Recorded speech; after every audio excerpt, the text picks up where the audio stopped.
Bom dia aos irmãos. Bom dia. Feliz sábado. Feliz sábado. Prazer enorme estarmos aqui na casa de Deus. Amém. Tá muito bom ver a igreja. Às vezes as pessoas viajam, nesse momento continuam viajando e a igreja está sempre repleta, né? Muito bom. Sim, sim. O melhor lugar para estarmos é aqui, para aprendermos mais a palavra de Deus e louvá-lo. Eu vou começar a mensagem dessa manhã lendo uma pequena história para introduzir a mensagem. Um pai viúvo levou seu filho no supermercado pela primeira vez depois da morte de sua esposa. O menino perguntou timidamente ao pai se poderia pegar um sorvete enquanto estavam indo para o caixa. O homem olhou com um pouco de desprezo e disse que não deveria distraí-lo. Fique perto daquela parede e não fale nada.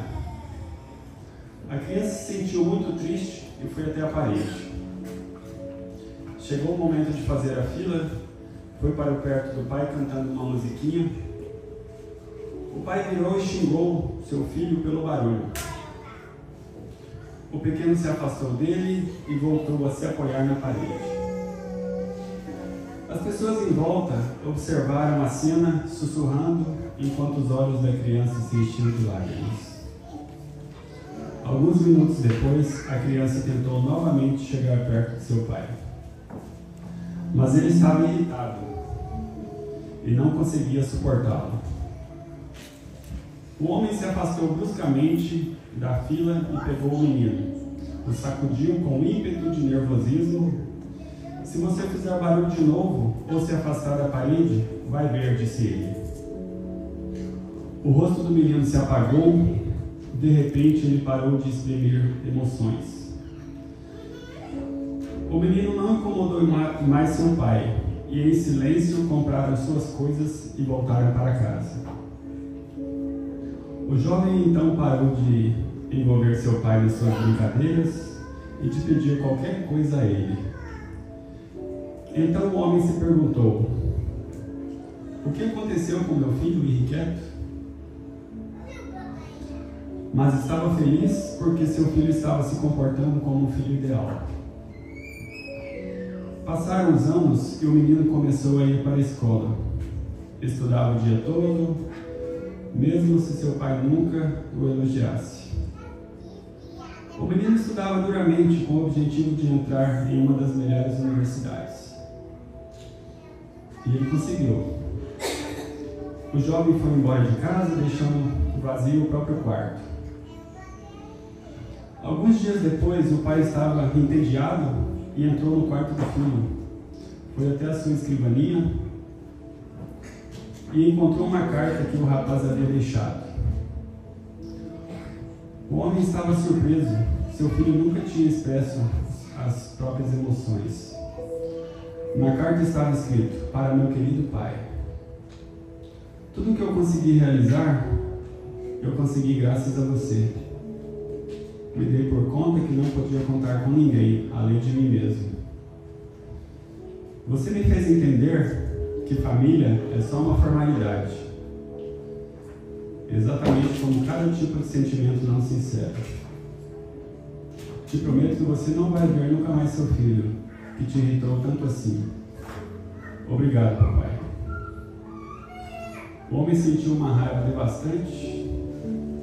Odiava a si mesmo por ter se comportado assim, mas era tarde demais. Passaram os anos e tudo o que ele esperava era o perdão de seu filho e que ele voltasse a fazer parte de sua vida. Essa história nos ensina uma lição bem importante, que mesmo com as dificuldades da vida, não devemos fazer recair sobre os nossos filhos os problemas da vida. Eles merecem somente o nosso amor. O título do sermão dessa manhã é Educando os Filhos no Caminho do Senhor. Hoje nós vamos refletir sobre os maiores desafios e responsabilidades que Deus confiou a nós pais. É um privilégio muito grande podermos ter filhos, é uma alegria muito grande, né? Assim como vem o privilégio de ter filho, vem também as grandes responsabilidades. E Deus confiou a nós, pais, educar os filhos do caminho do Senhor. Vivemos tempos muito difíceis, pais confusos, em que os valores cristãos têm sido constantemente atacados pela cultura moderna, pela mídia, essa inclusão digital, né? Inclusão social que entra dentro dos nossos lares, tudo quanto é tipo de conteúdo. Às vezes nós dizemos que estamos observando, estamos nos precavendo, porém Satanás ele é astuto, ele trabalha, ele é muito... O que ele faz muito bem feito. E nós devemos estar sempre atentos. A educação dos nossos filhos não é responsabilidade da escola, da igreja. Deus confiou a nós, pais. Nós nunca devemos terceirizar a educação dos nossos filhos.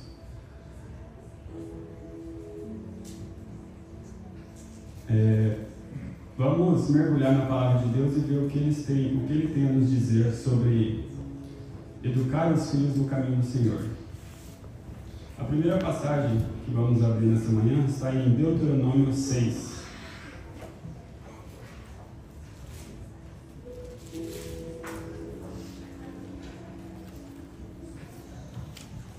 É um verso conhecido, Deuteronômio 6, de 6 a 7.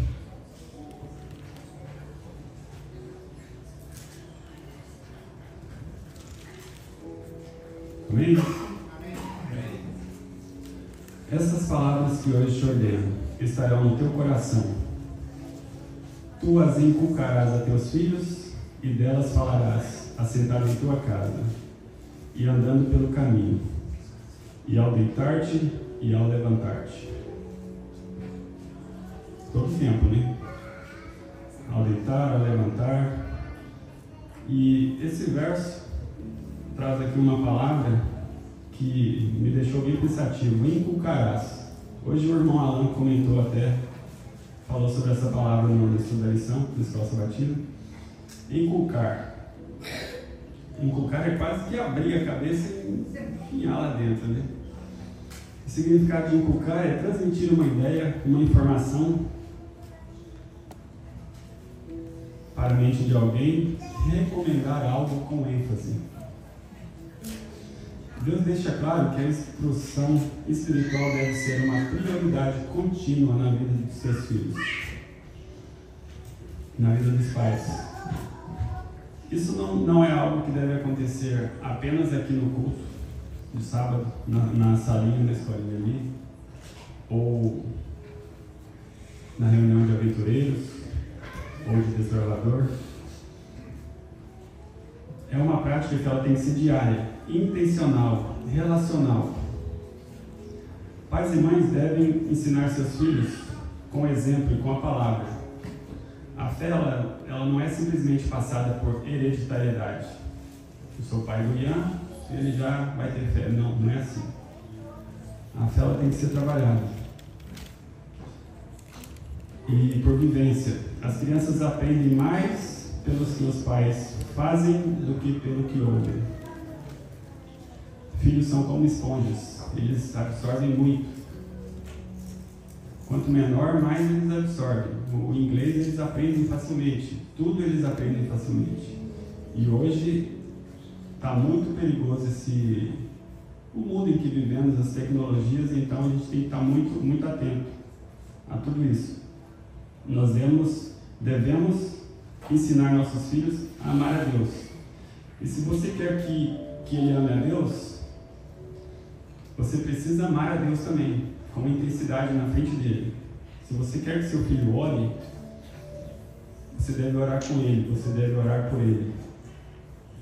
Se você quer que seu filho leia a Bíblia com ele. Senão ele não vai fazer isso. Certeza que não. Educar os filhos no caminho do Senhor é viver o Evangelho em casa. Outro ponto também que eu separei aqui está em Provérbios 13 e 24.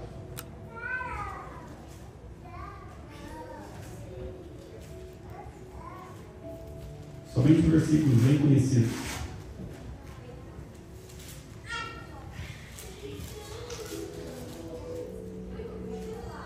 A disciplina. O que retém a vara aborrece a seu filho, mas o que o ama cedo o disciplina. Provérbios 13 e 24. O mundo tenta nos convencer de que a disciplina é algo ruim, que é algo negativo. Mas a palavra de Deus ensina que a disciplina, quando feita com amor, é uma expressão de cuidado e responsabilidade. Hebreus 12:6 fala assim: Deus disciplina a quem Ele ama. A disciplina forma caráter, ensina limites, corrige caminhos errados e prepara a criança para a vida. Tem uma frase aí que a gente ouve que é importante ser feliz, né? Muito cuidado com o que o mundo tem ensinado aí. Mas é importante lembrar que a disciplina ela não é violência, né? Não é grito, não é humilhação.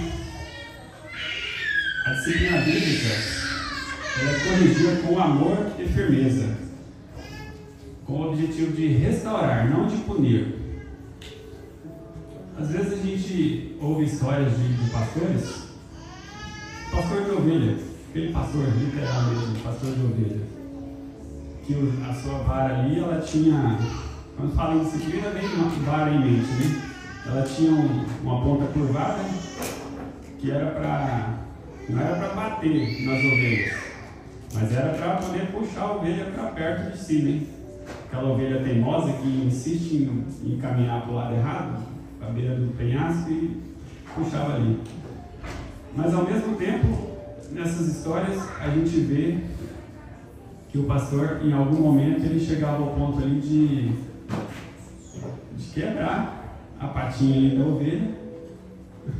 Não estou ensinando ninguém a violência, não é isso, é disciplina com amor. Mas ali na história diz que o pastor, ele quebrava a patinha da ovelha para o bem dela, para que ela depois enfaixava ali, para que ela ficasse por perto dele, no sentido de salvar a vida dela. Quando fala em disciplina, vem logo minha mãe em mente também. Deus é minha, mulher guerreira, criou 3 filhos ali sozinha, porque meu pai faleceu muito cedo. Eu tinha por volta de 5, 6 anos, mais de 30 anos já, 30 e tantos anos. E quando se fala em disciplina, tem uma história que aconteceu comigo e com meus irmãos na infância. Eu nunca esqueci dessa história, eu acredito que eles também não. Trabalhávamos desde pequeno para ajudar em casa, e trabalhar é bom. Voltando para casa, vou tentar resumir para não ficar muito longo. E aquele dia, voltando para casa, meus irmãos e eu acredito que a gente estava vendendo picolé naquele dia. E em algum momento, assim, uns 3, 4 quarteirões para chegar em casa, vimos uma aglomeração de crianças assim, menino em cima do muro. Aí tinha um pé de jambo, uns 2, 3 pés de jambo. O jambo é uma fruta bonita assim, né? Roxa, mais ou menos da cor do porto aqui, por dentro bem branquinha, suculenta. E a gente viu aqueles meninos lá, subia no muro, subia no pé de jambo, pelo muro mesmo, e comendo jambo, perigoso, né, lá em cima daquele, mais a vontade de matar a fome e saciar a sede, que ela é bem, mata a sede também, aquela fruta. Subimos ali, eu fiquei no chão, porque eu era menorzinho, eu com uns 7, 8 anos, o Wellington com 9, 10 e o Marcos com 12. E eu fiquei embaixo no chão, cuidando do chinelo, dos pertences, e eles subiram lá em cima, eles comiam, jogavam para mim, eu comia também, que maravilha, né? Um dia de trabalho, nada melhor do que... Mas quando de repente apareceu um homem do nada, um homem muito grande. Ele parecia um gigante do Golias, tão grande que ele era. Ou era a gente que era pequeno, não sei, mas ele era muito grande, eu me lembro muito bem. E só deu um menino correndo, para tudo quanto é lado. E pula muro, e vai para lá, vai para cá. E ele pegou exatamente os meus dois irmãos. Tanto o menino para pegar, pegou meus dois irmãos. E naquele momento ali, aquele apuro, né, aquela emoção, eu mantive a distância segura, né, mas ele pegou cada um pelo braço e foi levando. Ele só tinha duas mãos, né, não tinha como pegar mais. E eu caminhando atrás com os pertences aqui debaixo do braço e mantendo uma distância segura. Ele parava, eu parava também. Ele caminhava, eu caminhava. Ele, onde vocês moram? Né? Foi levando a gente até lá em casa. Errado ele não estava ali, a gente não pediu. Mas na inocência de uma criança ali, né, a preocupação maior era com a nossa mãe na hora que chegasse em casa. Chegando lá, ele relatou lá o que estava acontecendo, minha mãe ouviu e tal, pediu desculpa para ele. E a gente, com aquele medo terrível e de apanhar, né? Mas aquela situação ali fez a gente aprender a lição, sabe? A gente estava errado. E o medo da mãe corrigir. Só que a minha mãe, como disse um primo meu, era melhor apanhar do que eu ouvir ela falando. Nossa, a dona Deuseni, quando ela começava a falar, ela começava a falar, e sem grito, corrigindo ali, e ela explicava por que a gente ia apanhar, e a gente entendia primeiro, e ela começava a chorar, e a gente já chorava junto, e ficava aquela situação, e depois apanharam de menos. Mas enfim, nessa história, duas notícias para vocês. Uma boa e uma melhor ainda. A boa é que a gente aprendeu a lição, né? Os conselhos dela ali, o que ela falou com a gente. A segunda, a melhor ainda, é que a gente não apanhou aquele dia. Mas que a gente chorou bastante com ela, por ela corrigir ali, a gente chorou. Mas a gente aprende. E tem coisas que os pais ensinam que fica para o resto da vida. E nesse dia a gente aprendeu a lição. Não pegue nada de ninguém sem pedir. Mas foi na inocência das crianças ali. Pais que amam disciplinam, porque compreendem que deixar o filho seguir pelo caminho errado é mais cruel do que corrigi-lo. Eu vou repetir isso aqui. Pais que amam disciplinam, porque compreender que deixar o filho seguir pelo caminho errado é mais cruel do que corrigi-lo. Porque o mundo, para as pessoas boas, ele é complicado. Mas para as pessoas ruins, ele é pior ainda. Lá em 2 Timóteo 3, 14 e 15, diz assim: Tu, porém, permanece naquilo que aprendeste e de que foste inteirado, sabendo de quem o aprendeste, e que desde a infância sabe as sagradas letras, que podem tornar-te sábio para a salvação pela fé em Cristo Jesus. Timóteo também foi um homem de Deus, porque sua mãe e sua avó o instruíram na palavra desde pequeno. As Sagradas Escrituras são o maior presente que podemos dar aos nossos filhos. Ensinar a Bíblia às crianças é plantar sementes eternas em seus corações, prepará-los para resistir às mentiras do mundo, conduzi-los para o conhecimento da salvação. Porque é de extrema importância saber de onde viemos e para onde estamos indo. Quem não sabe de onde veio, não sabe que Deus criou.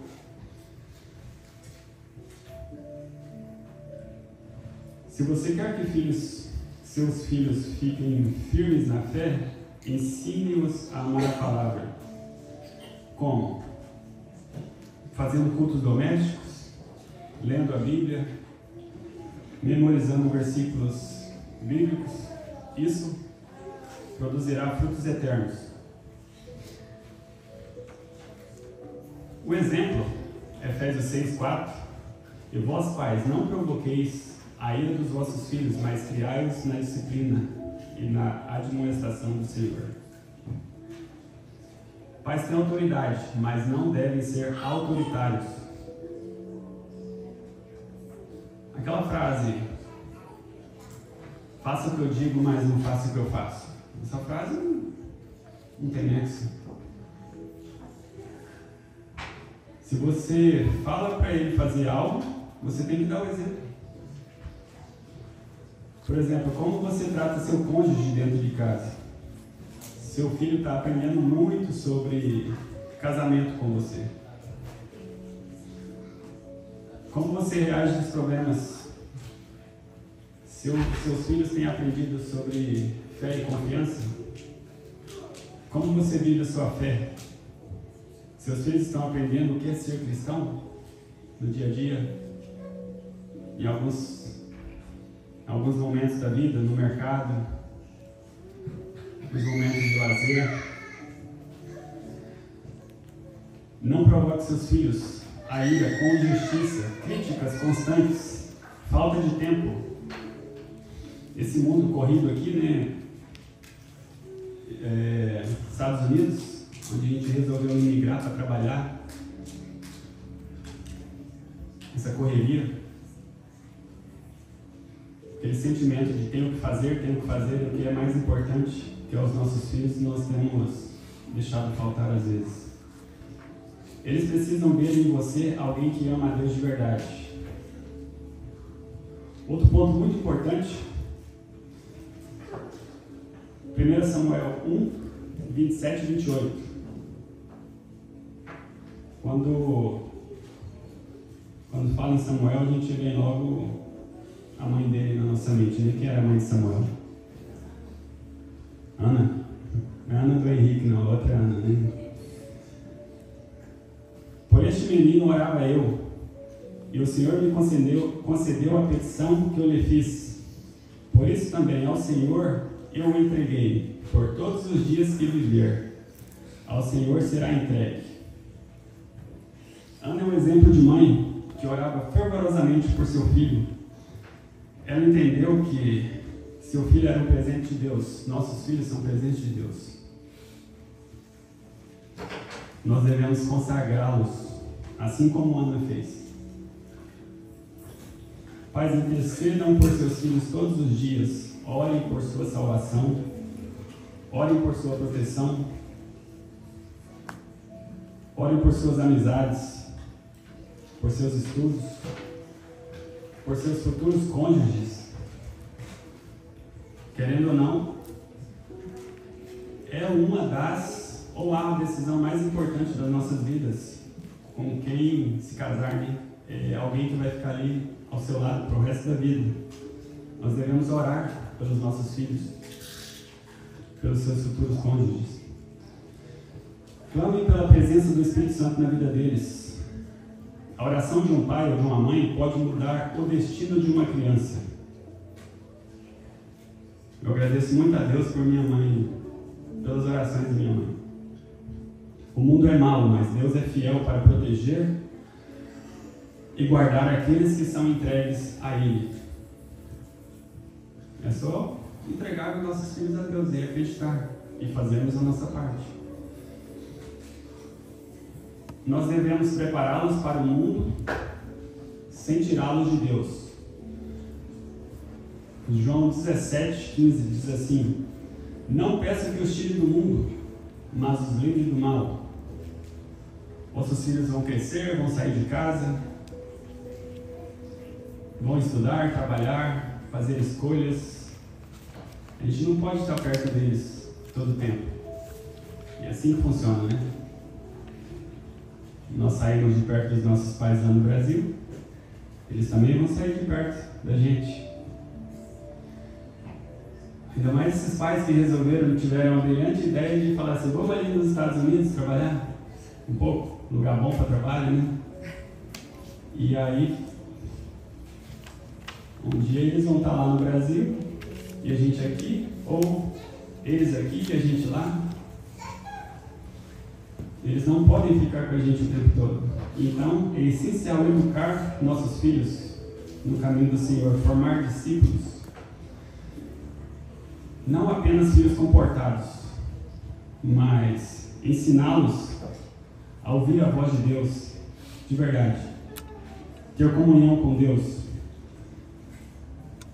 fazer escolhas baseadas na palavra de Deus. Nós devemos ensiná-los a depender do Espírito Santo. Não devemos prepará-los somente para o sucesso terreno, mas para a eternidade.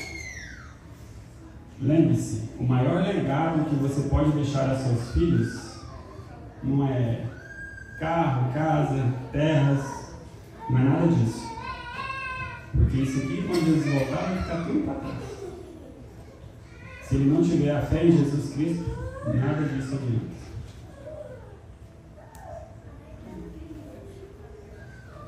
No livro Educação, página 19, eu li um trecho aqui muito importante que eu quero ler novamente para vocês, que diz assim: aquele que coopera com o propósito divino em transmitir à juventude o conhecimento de Deus e lhes moldar o caráter em harmonia com o seu, realiza uma elevada e nobre obra, suscitando o desejo de atingir o ideal de Deus. Apresenta uma educação que é tão alta como o céu e tão extensa como o universo. Uma educação que não poderá completar-se nessa vida, mas que se prolongará na vindoura. Educação que garante ao estudante eficiente sua promoção na escola preparatória da terra, para aquele curso superior lá na nossa escola celestial. Esse livro é muito bom, eu recomendo aos irmãos.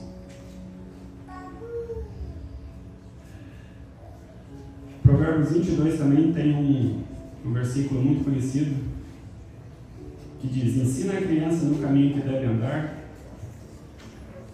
e quando for velho não se desviará dele.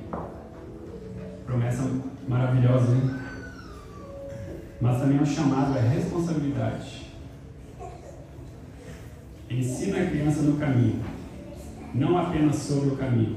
Isso exige envolvimento, presença e persistência. Nem sempre os filhos vão seguir exatamente o que aprendem, né?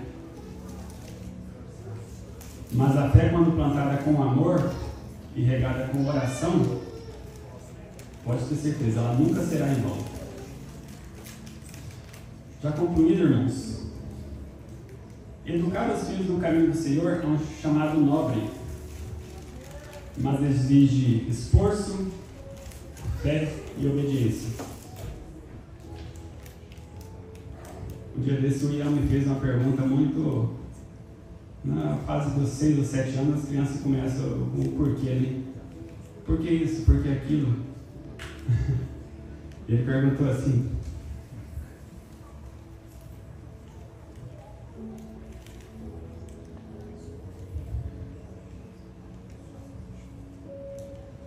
o que é mais perigoso nesse mundo, pai? A gente querendo dar a melhor resposta, né? Não sei se o contexto era onça ou era algum bicho perigoso. E eu parei, pensei alguns segundos e eu respondi a ele: filho, o que é mais perigoso nesse mundo é você ficar longe dos caminhos de Deus. Ainda bem que eu dei essa resposta, né? Porque eu acho que não teria uma melhor. O Espírito Santo de Deus me ajudou ali nesse momento. A palavra de Deus é o manual da criação espiritual. Se você está com dificuldade, é só voltar para a Bíblia. É um livro atemporal para todos os tempos. A Bíblia nos ensina de onde viemos e para onde vamos. Nos ajuda a ter fé. E a oração, lembre-se, é a arma mais poderosa para guardá-los, onde quer que eles estejam. Outro detalhe importante é a disciplina é um ato de amor, não de rejeição. Se você fica brigando com seu filho a todo momento e aquilo se torna normal para ele, está errado. Tem que fazer ele entender. A presença constante de Deus em seu lar é essencial. Se você já falhou em alguma dessas áreas, não desanime. Deus é um Deus de graça, recomeços. Comece hoje. Ore com seus filhos, peça perdão. Se for necessário, restabeleça um altar em sua casa. Deus vai honrar sua decisão. Que o Espírito Santo de Deus fortaleça cada pai e cada mãe presente. Que nossos filhos sejam como flechas na mão do valente, prontos para cumprir o propósito de Deus nessa geração. Amém. Esse é meu desejo e minha oração, e que os irmãos possam pensar um pouco mais sobre isso, orar sempre por seus filhos, pelos nossos filhos. Aquele que não tem filho ainda, ele é filho, né? Então que possamos viver sempre em oração. Amém. Esse é meu desejo e minha oração nessa manhã.